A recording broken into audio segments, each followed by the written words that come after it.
And good morning and welcome back. And we have Larry Williamson with us, and he is a jack of all trades. Give us a little background, but first, I'm going to let you give a little background, but first let me get some of our messages out this morning. We have been busy on the set. Come on out to Rocky Mountain Eye Thursday, June 15th between the hours of 9 a.m. and 12 noon for a frame show. And we're going to have those girls on here one day. We're going to try on some glasses. And they also sell sunglasses, and it's very important to wear sunglasses. And they have designer sunglasses. Some of my favorite, they have Costas and all kinds. So Ray-Bans, Oakley, Michael Kors. Don't forget your FSA dollars when purchasing items like your eyewear, contacts, accessories. It's FSA time. So located on UNC campus, formerly Watson I. Everybody knows the drill. Everybody knows where it's at. Dr. Robinson's been on here. So check them out. They're taking new patients. So call and get your eye appointment today. All right. And we have another mention, and I cannot recommend Stone Park Child Care enough. My daughter went there to the after-school program, but then they did not have a swimming pool. We had to go to the Y. So there is a great advantage in you enrolling your child in Stone Park Child Care. The weather's getting hot. The pool is cool at Stone Park After School in Rocky Mount. This summer, Stone Park is offering a fun-filled summer program perfect for your child, your schedule, and most importantly, your budget. Stone Park has hourly, daily, and weekly rates. Stone Park After School is busy planning field trips, healthy activities, skating, putt-putt. I want to go. I might sign up.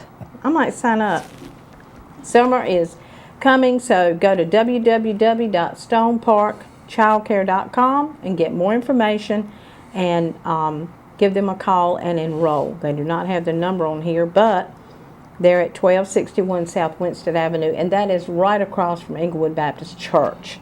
So go see them and enroll your child today. For the summer, you got to have somewhere to put the kiddies for the summer. So anyway, that's our announcements for today. Good morning, Larry. Good morning. How are you doing? And as I said, I'm great. And you are a jack of all trades. Right now, Larry is serving in the capacity of interim chairman of the board. Interim president. Interim president of the Rocky Mount Chamber. Larry has been so kind to step up in that capacity until we get a new chamber president. So thank you for doing that. You're certainly welcome. It's a pleasure to be able to really provide some service to the community and the staff at the chamber during this transition. And formerly you were at Body Knoll. Tell us what you did there. At Body Knoll, I was vice president of asset protection. I've had the opportunity to work in many areas, crisis coordinator for the company, safety, general liability, leadership development, just a number of things. Mm-hmm. Okay, very good. And Larry has a passion. He has written a book. So tell us about that. What's the name of your book? The name of the book is called Successful Relationships, Sharing Simple Behaviors That Bring Results. I've had the pleasure of not only serving as an internal coach for Body Knoll, but I've also had my own coaching and consulting company, for almost 15 years, I guess. So I've had the pleasure of supporting leaders, entrepreneurs, executives, and so forth, pretty much across the globe. Well, and relationships are so important in the workplace, at home, and everywhere you go. Having good relationships is important, and we don't realize that we can control our relationships. But Larry, we can get so angry and so mad sometimes, and we say things, and then what does that do? On the other end, that throws somebody else's back up, and then here we go, we're in an argument, just like that. You know, working with so many individuals, I've never seen anyone that their personal relationship at home, the relationships they have within their home, where it did not overshadow to the work relationships. Part of this book is really about self-accountability, about self-responsibility. We talk about getting angry, and I will have that said many times, that someone will share with me a situation, and the reason they got angry will invariably be because of a reaction to something someone else has said or done. Right. And I've always said that if you're looking at your behavior based as a reaction to something someone else has says or done, you're going down a dead end road. Right. Because no one, we think about control, and I actually define control as an illusion. The only thing we really have control over is how we choose to respond to a situation in the moment. Right. This issue, there used to be a class that I taught on with personalities, and we talked about anger and emotions and so forth. And I would speak with a group who worked in the public service sector, and I said, I know y'all work with a lot of individuals during the day. There are many things that people do, I'm sure, that upset you, and could you share some of the things that people do that make you mad? And I would begin to write on a flip chart, and as you can imagine, it took no time to fill up a couple of flip charts, and I would stop it at some point and I would ask them, I said, so we all agree that these are the type of things that would make you mad? And they said yes. Well, we would go on and talk about other things, and about 10, 15 minutes later, I would get around and talk about happiness, and I'd ask the group, can other people make you happy? And if I was to ask, can anybody make you happy, your response would be what? No. No, absolutely not. And this is what they would share. Well, no, happiness comes from within. Right. And I said, absolutely, because happiness is an emotion. Everyone would agree with this. And then I would go back to the flip chart, flip back over to the things that are angry, and I said, well, if happiness is an emotion, what is anger? So it's interesting to think that we're so quick to admit that no one else can make us happy, but if we get angry, here's all the reasons why. Right. And it's both of them are emotions, and both of them, no one else has control over our emotions but us. I think, Larry, sometimes people get angry in the workplace or somewhere, and they don't want to confront that person that made them angry, or somebody at work might have put their work off on you, and oh, I've got to do their work and mine too. But you don't want to say anything to that person. You don't want to say anything. But where do you take it? When you get home, you're loaded for bear. Yeah. Guess who catches it? And it wasn't his or her fault. Your spouse, or your friend, or whatever. Is that true? Well, I'll go back and share a belief into something. And number one is that I don't buy off that anyone else is going to make me angry. I may choose to get angry in response to something someone else does. But it goes back to what we said a while ago. No one else has the power to make me angry. I'm not going to give you that power over me. Right. So it's about personal accountability, personal responsibility, and the choice of your own behaviors. So if someone else is, and we say making us angry, then we've got an opportunity to go back and take a look at that and say, why did I respond this way? Right. It is one of when I open the book and I talk about, the first chapter is, it doesn't matter where you come from. And that came about in a discussion with a gentleman one time who was looking for ways to improve his relationship. He was challenged. This was an executive, and his many conversations ended up talking about relationships. And that's how the book really came about. Okay. Was notes I took over the 15 years working with people. But with this particular individual, he was having a difficulty with this, and he asked me if I would be willing to share some of the things that I have done in my own relationships and so forth, just to give him an idea. So as I did, his response was, he got a little frustrated, and he said, well, that's easy for you to say, but that's just not the way I was raised. Right. And that's one of the things that we want to do sometimes. We're going to look for reasons why we can't do something, or to be a certain way. My response to him was, you really don't have any clue how I was raised. Right.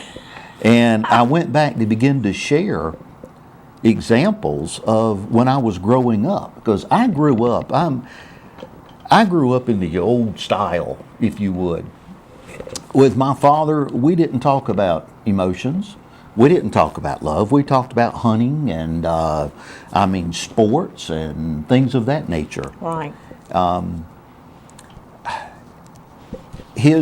share some stories in the book that one was that, again, we didn't talk about these things. I'm not saying we couldn't, but we just never did that. It wasn't part of the discussions. I remember one discussion that I share in the book, and my father and I were talking about altercations with other people, and I was instructed that I was never to start a fight, but if one was to start it, I was to finish. I was never to fight someone smaller than me.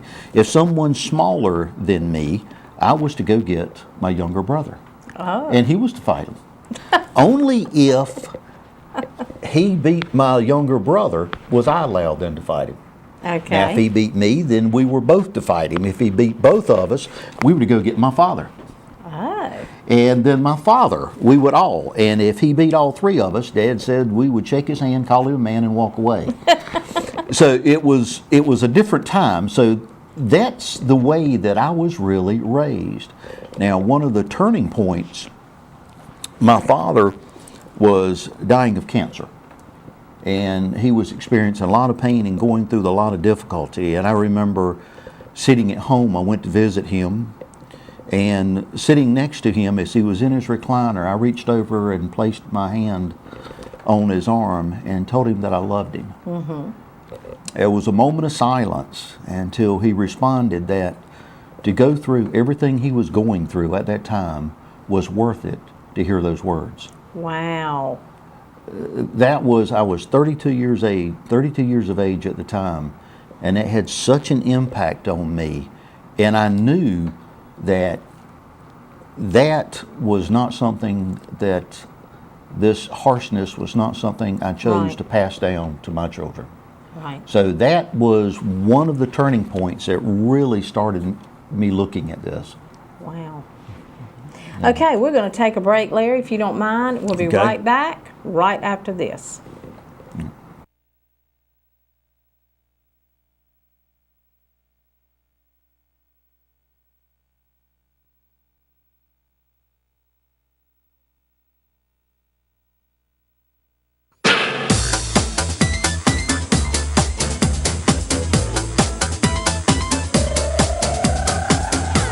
Excitement, excitement, excitement. You got Easter, you got prom, you got people getting married. We got the latest styles of tuxedos, blazers. If you want to create your own trend, come to PJ's and be a trendsetter. I don't follow the trend, I create the trend. I'm PJ the trendsetter. We open every day, Monday through Sunday. You come down here and we go take care of you. Does your family need new furniture? The Davis family of Davis Furniture Company in downtown Rocky Mount offers a large selection of beautiful, affordable home furnishings for your entire home. Living rooms, we can customize to fit your taste and lifestyle. Bedrooms, we have a wide variety for you and your family. We also have dining rooms, appliances, bedding, and so much more. We offer no interest financing or our own in-store financing. Visit Davis Furniture Company today, where you are treated like one of the family. Barrington's Auto Works and Collision Center is a full-service repair facility and collision center. Engine and transmission repair or replacement, tune-ups, brakes, and air conditioning. We have the latest computer diagnostic equipment, and we are an NC inspection station. We also accept extended warranties. Our brand new body shop is a complete state-of-the-art collision center, offering frame straightening, lifetime paint guarantees, and free computerized estimates. We use all BASF paint products that are original equipment on over 80% of today's car manufacturers, foreign and domestic. Visit the only independently owned one-stop shop for complete auto care at Barrington's Auto Works and Collision Center, 1212 Construction Drive in Rocky Mount, and let us take care of all of your car's needs. Are you an Oreo fan? Then Krispy Kreme's got something for you. Try Krispy Kreme's new Oreo Chiller, made with delicious Oreo cookie pieces. The new Oreo Chiller, a great way to take a break on a summer day.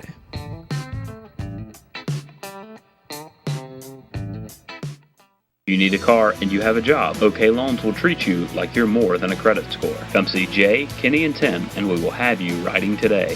Honda, Toyota, Chevrolet, Ford, and more. Used cars, trucks, SUVs, and minivans. It's all okay at OK Loans, where we have it all. There's a vehicle waiting for you at 1920 North Westland Boulevard, adjacent to Don Bullock in Rocky Mount. Call us today at 903-0525. When the bank says no, OK Loans says yes.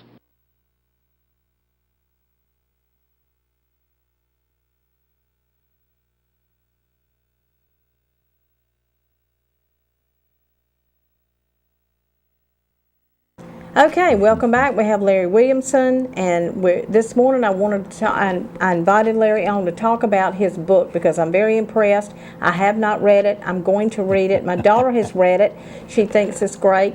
And Jean Allman, I know you've seen the interview on Jean's show around town with Larry. She did a phenomenal job, her and Larry, on that show. And she's very impressed with the book and Larry as well. So I brought him on this morning because we all are in relationships. Absolutely. Well, you might say, well, I don't have a other half. I don't have a boyfriend. I don't have a husband. It's not just that. If you are involved at your church, your work, I don't care what you do, you have relationships. You Absolutely. have family. You have family to get along with, okay? So everybody is in relationships.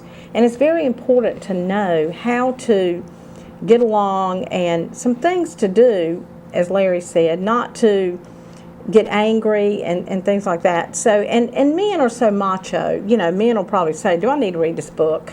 Do they need to read this book? Do they need to listen to?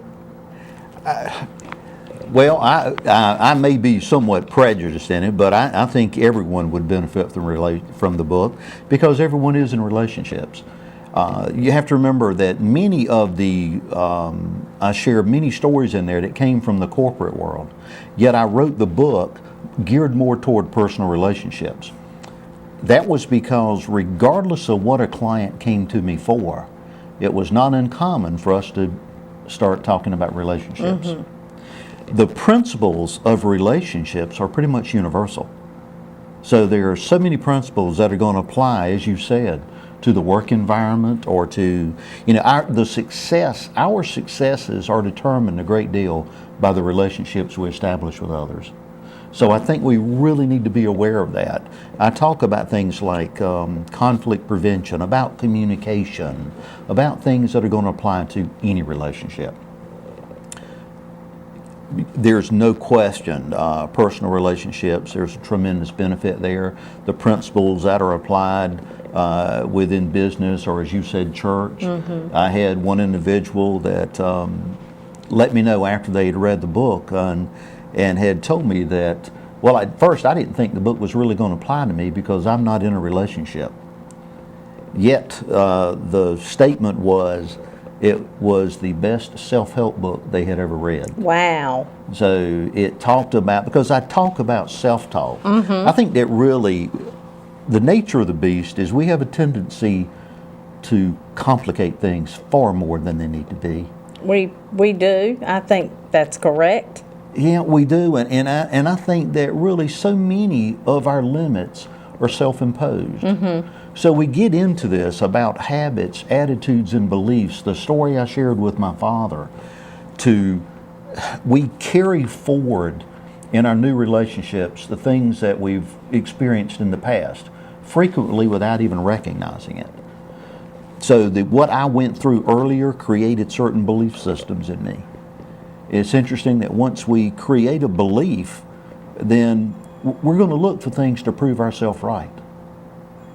So when I create that belief, I'm going to look for things to prove myself right. The more I look for something, the more I'm going to find it. Mm-hmm. Well, the more I find it, it just proves how right I was all along. Right.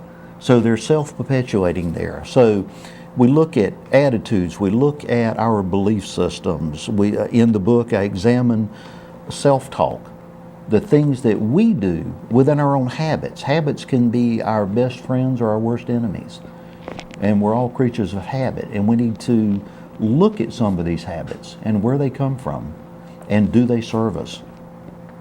Our behaviors, You know, I've always said that we behave a certain way because we're getting something out of it. Once we cease to get something out of it, then we'll quit behaving that way. Wow, you're so right. You're so right about that. Yeah. Wow, that was a good one. Yeah, I see that all the time. And Larry, I still go back to the way you act determines how somebody else acts towards you or to you or around you. I mean, Okay. if I come in and I say, I'm ill today, don't mess with me today, well, then the whole staff would say, oh, okay, she's already set the precedent. I know how it's going to be around here today. I do not do that intentionally because I used to work at a place that my boss did that. And I thought, oh, God, what a day it's going to be. So, you know, I think your attitude just spills over into everybody else. I mean, isn't that the way it goes? Our behavior can always influence somebody else. If someone approaches me and they're ill, I choose not to let that determine how I'm going to behave. Right. It still goes back So to you individual still go back accountability. to how you have to be responsible for how you think. Yes. It's And a not choice. let other people determine your thinking and how your day's going to be. I get asked all the time, how can I be so happy in the mornings and filled with such positive energy? And I say, because it's a choice. We make that choice. Again, no one else has control over my behaviors or how I choose to respond to a situation. I once had a client approach me about working with him in his marriage. And we spoke a little while, and after our conversation, I agreed I'd support him. I said, but with one understanding. And he said, what is that? And I said, you and I will never have a conversation about your wife. And he did not understand that initially. And I said, we're only going to talk about the behaviors, the words, the actions, and so forth that are under your control, and those are yours. So we're only going to look at, it's interesting that when we assume that responsibility for ourselves, we can have a tremendous influence over those around us.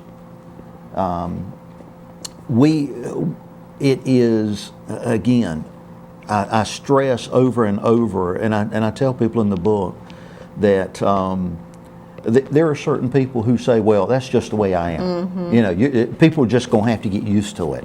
And I go through a number of those things. And quite honestly, that's not who I wrote the book for.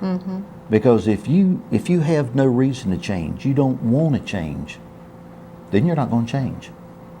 Right. But I think we all have opportunities to improve our relationships. We're never there. No. Yeah, No. it's not about being It can perfect. always be better. Absolutely. It's not about being perfect, but it is about getting better. I wrote the book, but I reread it. I reread it once this week. Really? Yeah, because it is, again, most of us know the things we should be doing, Right. but we don't always do them. No, we don't. We don't think about it. Yeah. We don't do them. Well, exactly. We don't think about it. No, we don't. So to go back and for myself to read it and reinforce those things, to bring it to a certain level of awareness, helps me make better choices. Right. See, Lisa and I were just talking about in one of our previous shows, traffic. We cannot change how the driver in front of us drives. Lisa said, and I say it too, the light means go. When it turns green, will you please go? And she gets all stressed out, and I get all stressed out when I'm driving. So insignificant, as you said a while ago. Yeah. Oh my gosh. The little things that we stress over. Are you kidding me? You're stressing over a stoplight. Stress over, if you got to stress, well, there's a whole lot bigger things to stress about. Your health and things like that. Don't stress over, and I'm telling myself this, and I'm going to tell Lisa this, Yeah. not a stoplight, not something that insignificant. It brings to mind an example. I was in Wilmington, and I was coming across the road, and I had to cross 3 lanes and then immediately make a left-hand turn. So as I got ready, there was plenty of room. I go through one lane toward the second lane, and then the driver behind speeds up so that I won't pull in front of him. And, there you go. Yeah, and I allowed that to frustrate me. This was a number of years ago, and I'll never forget my son who was sitting beside me. Damon goes, I was talking about the other driver, and Damon says, you know, I really feel sorry for that driver. If that's the way that they respond to things all throughout the day, they must have a miserable day. And I went, wow. And I have allowed them to make me have a miserable time, moment. Yeah, why give them that power? Yeah. You know, if they've got to drive like that, well, you know, go on. Yeah, back up, let them go. That's fine. And you know, you're so right. Everybody needs to read this book. It is Successful Relationships. Larry Williamson has a lot of experience because you were a coach, whatever, at Body Noel, and relationships is what he has talked about for years and years and years. So I would advise you to get the book. And how can they get in touch with you, Larry, if they want to get the book? Well, you can get it through 2 sites. One, my website, which is www.anchoredvalues.com. My company is Anchored Values Coaching and Consulting. The other way, there is a website that is specifically to the book, and that is called www.successfulrelationshipsbook.com. Okay. So it's available through order, through Barnes & Noble, Books A Million, through any of the major sites. Okay. So, but it's please read it. I'd love to hear your feedback, and anyone that has questions can send me questions through the site, and I'll be happy to address them. And as Larry said, this is to make you have a better relationship. If you do not want to change and your life is fine and you don't mind getting angry at the drivers and doing all these things that are so insignificant in life, then the book's probably not for you if you don't want things to change. But this is a book that can take you to, in your relationships, at work, at play, at wherever, to another level. It can take your relationships to another level because it reminds us, the book reminds you of what you should be doing, can do to change. I don't think I've ever met anyone who could not or who did not want to improve the relationships they're in. I don't know of any perfect relationships. I really don't. No. And I've been fortunate. I had a hospital in Virginia. They had ordered, I've had 20 or 30 copies to hand out to the nursing staff. Wow. I've had churches interested in it. I've got a missionary that is doing it with a book club of other missionaries that I'll be doing in a few weeks.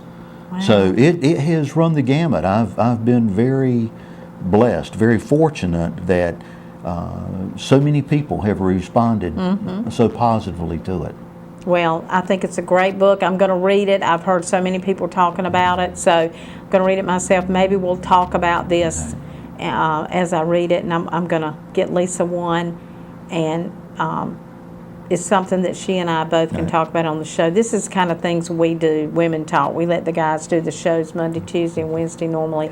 But on Thursday, it's the women's show, and you never know what you're going to see, from fly spray and fly lotion to, or mosquito, to Larry Williamson coming on and talking about relationships. So that's what we do on our show. So thank you for watching, and we talk about guns too. So we'll see you tomorrow morning with Mike and Fred. Make it a great day. Thank you, Larry. Thank you. I appreciate it. And again, I'd love to have your feedback when you read the book. Okay. Thank you.